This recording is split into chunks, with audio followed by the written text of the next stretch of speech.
गांव में बृजपाल नाम का एक ब्राह्मण रहता था जो कि बहुत ही आलसी स्वभाव का था। घर में उसकी पत्नी सुनीता और बेटी गुड्डी उसके साथ रहती थीं। बृजपाल सारा दिन खाट पर ही पड़ा रहता था। वो बस एक ही काम करता था, भगवान शंकर की पूजा। रोज सुबह शाम शंकर भगवान की पूजा करता, उनके नाम की माला जपता, फिर सो जाता। अपने आलस के कारण सारा दिन सोए रहने की वजह से अक्सर बृजपाल और उसकी पत्नी में खटपट होती रहती थी। सुनीता बोलती, अब उठ भी जाओ जी, कितना सोओगे? चलो अब खाना खाकर खेत चले जाओ, फसल बड़ी हो गई है। अगर समय रहते उसे नहीं काटा तो उसे जानवर चर जाएंगे या कोई चुरा लेगा। सुन रहे हो ना मैं क्या कह रही हूँ? हे शिव जी, न जाने इनका आलस कब खत्म होगा। इनके आलस से मैं तंग आ चुकी हूँ। सुनीता लगातार बड़बड़ा रही थी, लेकिन आलसी ब्राह्मण के सर पर तो ध्यान तक न रहा। वो तो बस चुपचाप अपनी खाट पर लेटा हुआ था। बृजपाल को ना उठता देख सुनीता गुस्से में आ जाती है और बाहर आंगन में रखी पानी की बाल्टी उठाकर लाती है और बृजपाल के ऊपर गिरा देती है। बृजपाल पूरा भीग जाता है और गुस्से में उठकर उससे लड़ने लगता है। काफी देर तक दोनों में खूब कहासुनी होती है। फिर वह गुस्से में घर से निकलकर शंकर भगवान के मंदिर में चला जाता। वहां पहुंचकर बृजपाल शंकर जी से कहता है, हे शंकर भगवान, अपनी पत्नी की रोज रोज की झिकझिक से मैं तंग आ चुका हूं। अगर मेरी भक्ति ने आपको प्रसन्न किया है तो मुझे आप दर्शन दीजिए प्रभु। इतना कहते ही जोर जोर से रोने लगता है। अपने प्रति उसका प्यार और श्रद्धा देखकर शंकर भगवान उसको दर्शन देते हैं और कहते हैं, बृजपाल, तुम्हारी भक्ति ने मुझे प्रसन्न किया है। तुम सचमुच मेरे परम भक्त हो। कहो तुम्हें मुझसे क्या वरदान चाहिए?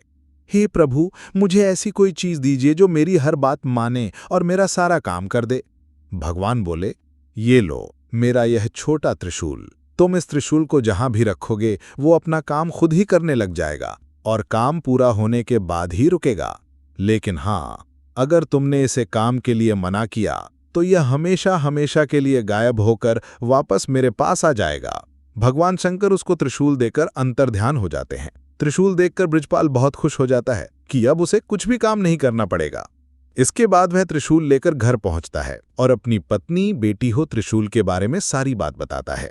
अगले दिन सुबह ही बृजपाल ने भगवान शंकर का नाम लेकर उस त्रिशूल का इस्तेमाल शुरू कर दिया। जैसे ही त्रिशूल को घर के बीचों बीच रखता, सारे घर में अपने आप ही सफाई हो जाती। वह जिस भी चीज पर त्रिशूल को रख देता वह अपने आप काम करने लग जाती। खेतों में रख देता तो अपने आप ही सारी फसल कट जाती।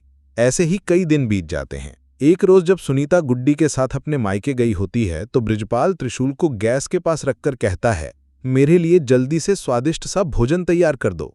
चूल्हे पर अपने आप कढ़ाई चढ़ जाती है और उसमें खुद तेल मसाले पड़ने लग जाते हैं। देखते ही देखते स्वादिष्ट पकवान बनकर तैयार हो जाते हैं, जिन्हें बृजपाल बड़े ही चटकारे लेकर खाता है।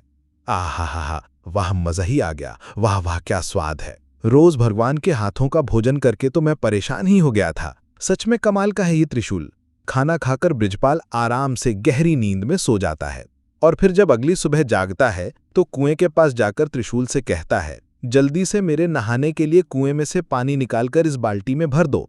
कुएं में से पानी निकालना हो, पौधों को पानी देना हो, साफ सफाई, कपड़े बर्तन, सभी तरह के काम वे त्रिशूल बृजपाल के कहते ही कर देता। वो बगीचे में पड़ी पाइप के पास जाता है और त्रिशूल को उससे छुआते हुए कहता है, पाइप, जल्दी से बगीचे में लगे पेड़ पौधों को अच्छे से पानी दे दो। पाइप अपने आप पौधों में पानी देने लग जाती। फिर आलसी ब्राह्मण खुश होते हुए आराम से सोने चला जाता। लेकिन सोने के कुछ देर बाद ही लाइट चली जाती है। फिर वह अपने त्रिशूल को हाथ पंखा पर रखते हुए कहता है, हाथ पंखा, जब तक लाइट नहीं आती तुम मुझे हवा करो। उसके ऐसा कहते ही हाथ पंखा उसे हवा करने लगता है। कुछ देर बाद जैसे ही लाइट आती है, हाथ पंखा बंद हो जाता है।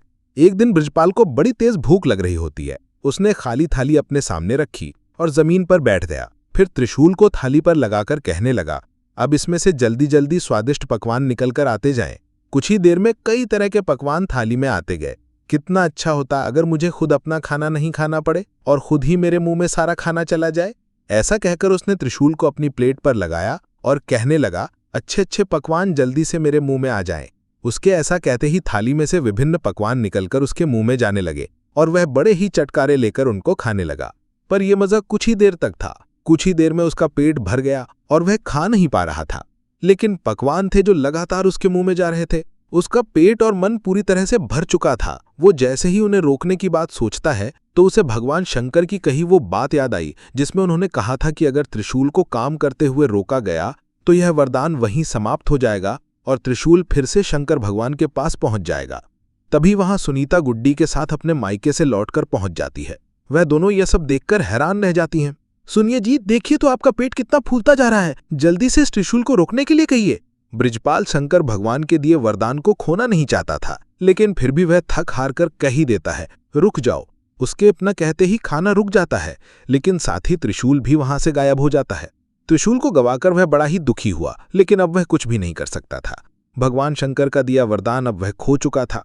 अभी तक बृजपाल ने जितने भी काम त्रिशूल को दिए थे, वह सब कब रोकने हैं यह उसने साथ में ही बता दिया था, लेकिन खाना खाते हुए कब रुकना है यह कहना वह भूल गया था, जिस कारण खाना बिना रुके उसके मुंह में आता ही जा रहा था।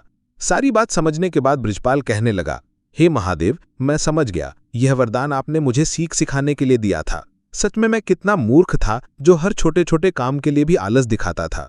अब मुझे सीख मिल गई है कि छोटे छोटे काम के लिए किसी दूसरे पर निर्भर रहने से कितनी बड़ी मुसीबत आ सकती है। उस दिन के बाद से बृजपाल ने हमेशा के लिए आलस त्याग दिया और हर रोज खेत जाने लगा, अपने सभी काम खुद करने लगा और दिन में 2 बार भगवान शंकर की पूजा भी करता।